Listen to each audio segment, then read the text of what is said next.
Another daily cribbage. Today we're against David. We cut ourselves a king. And then our opponent wishes us good luck. So in order to make sure we didn't cut the king before we had the good luck, our opponent appreciates the luck we give them. We've got a run. Ace 2 3. But we can't keep it. I mean, 9 jack is a possibility here, but here we go. We hit some 2s. We'll lead a 2 then. Opponent doesn't have as many 2s. And we'll keep double jack in the back. Let's see if our opponent has any jacks they want to pair here.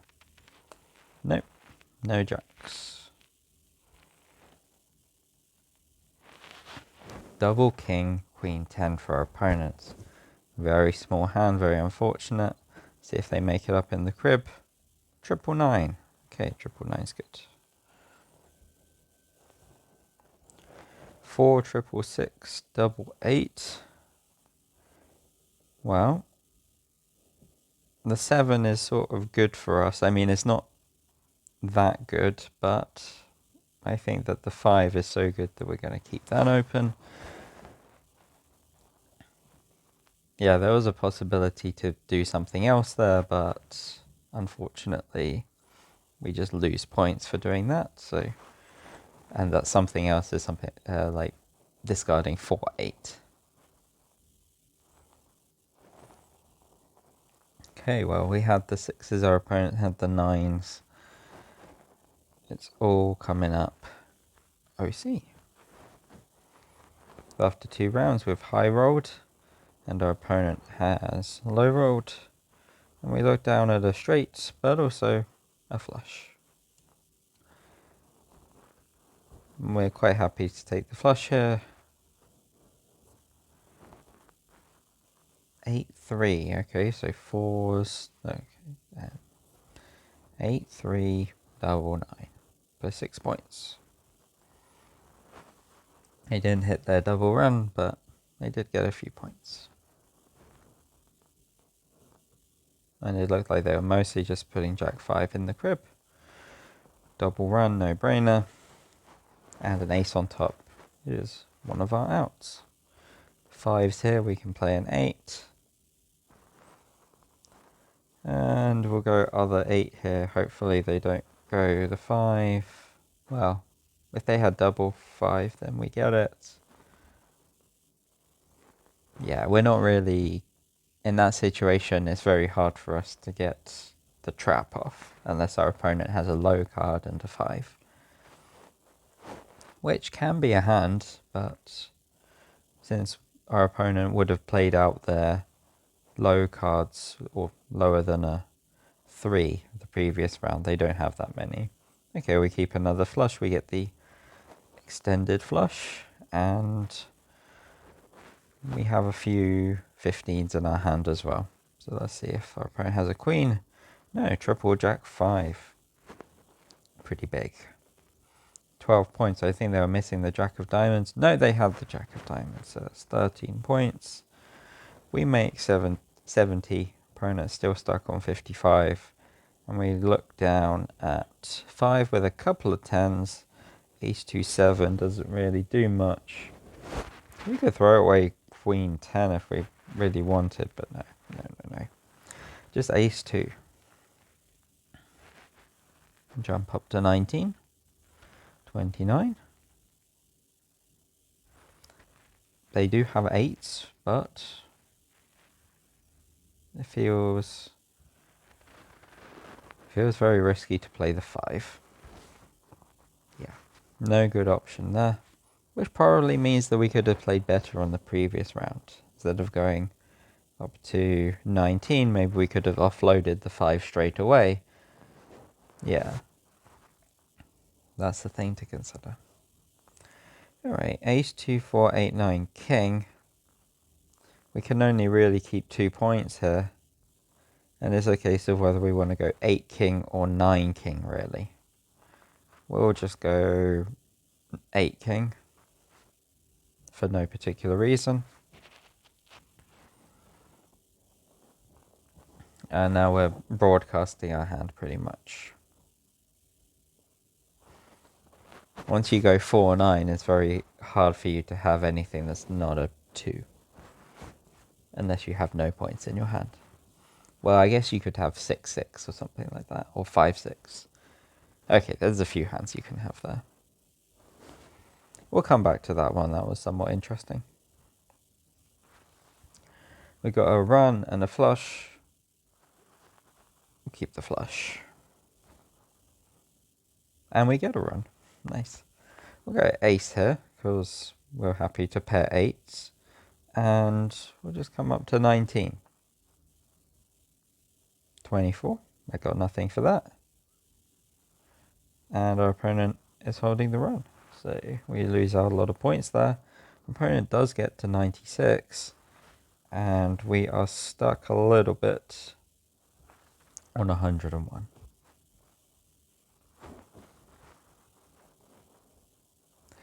So what does it mean when we are behind like this?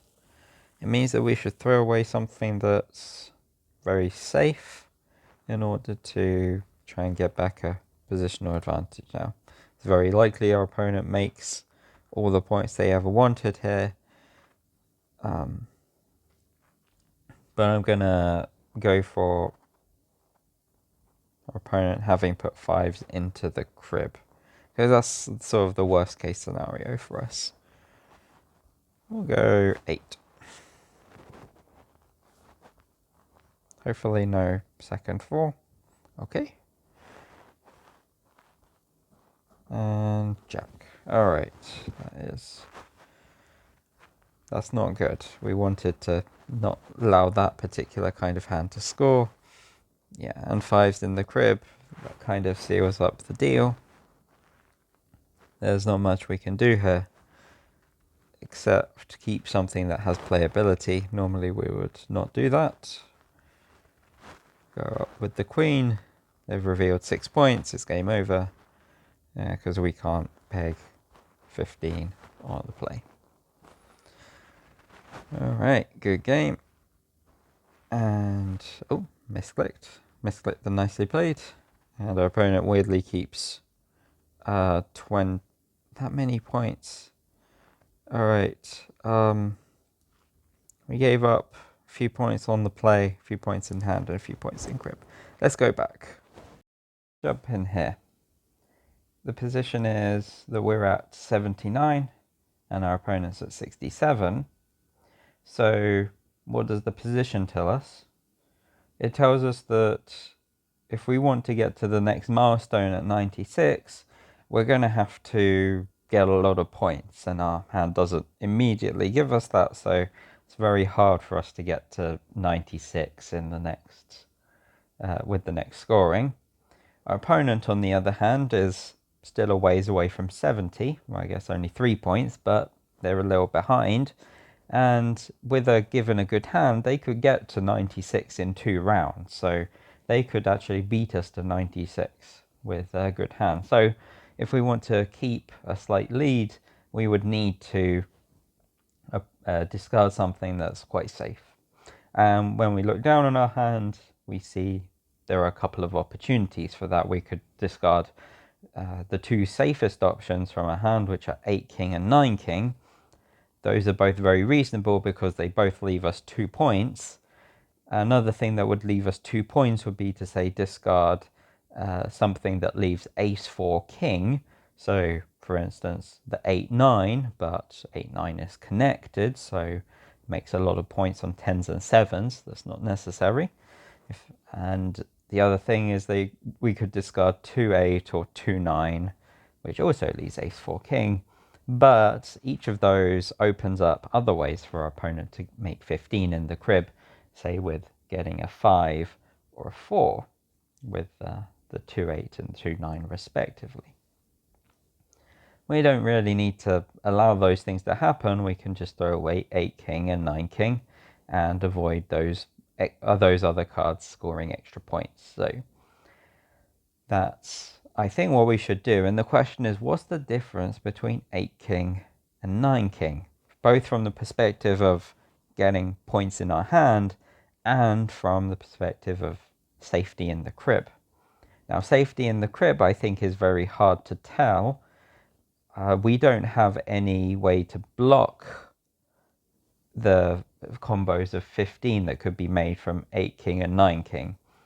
Ace 2 and 4 are all pretty similar for that.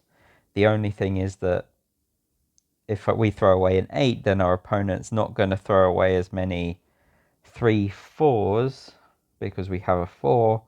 They could throw away 3-3 because we don't have any 3s, which would make combos of 15 with the 9.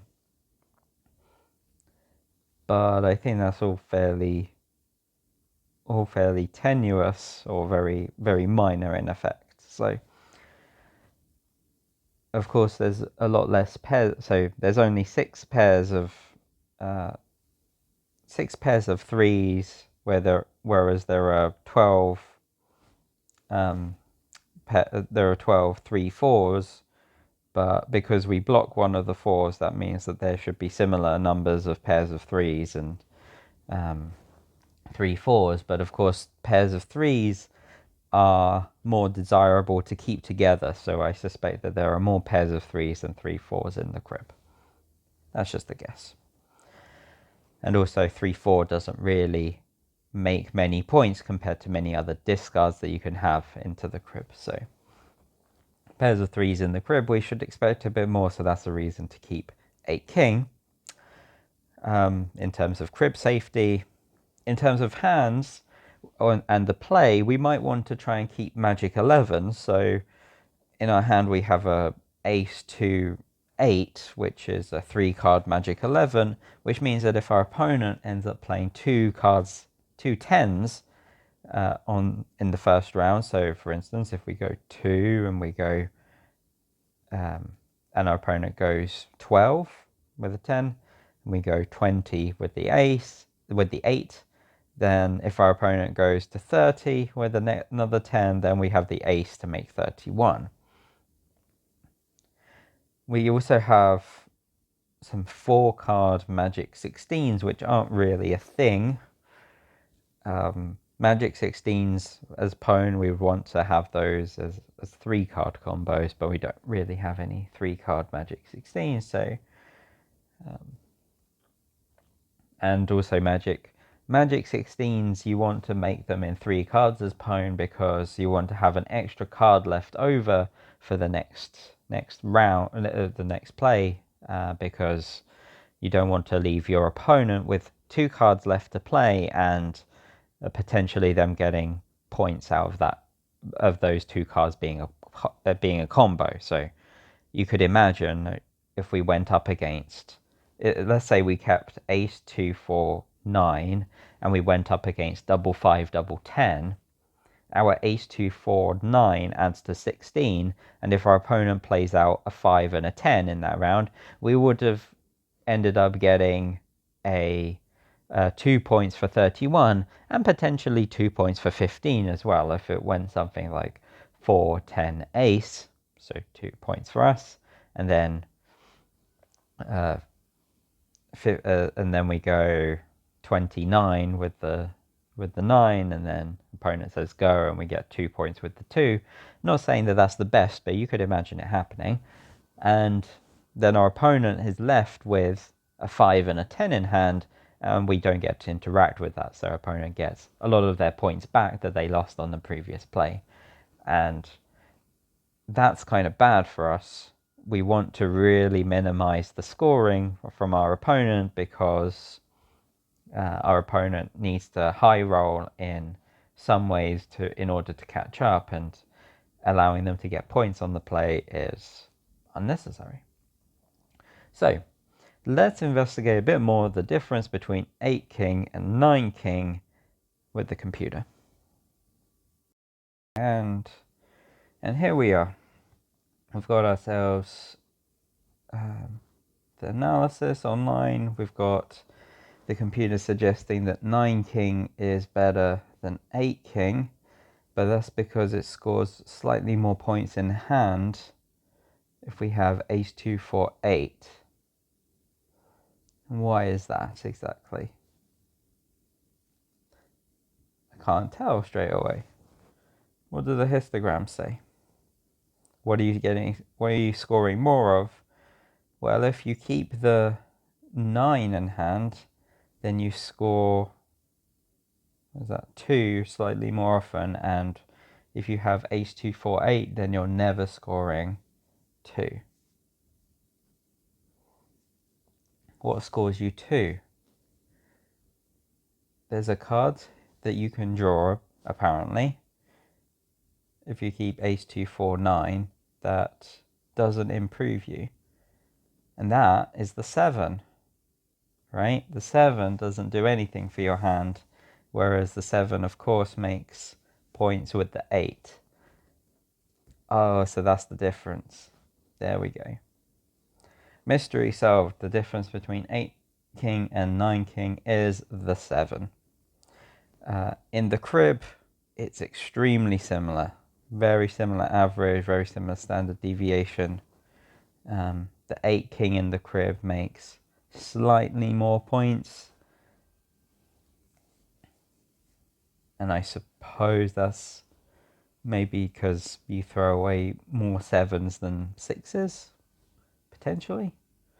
That's a bit tenuous.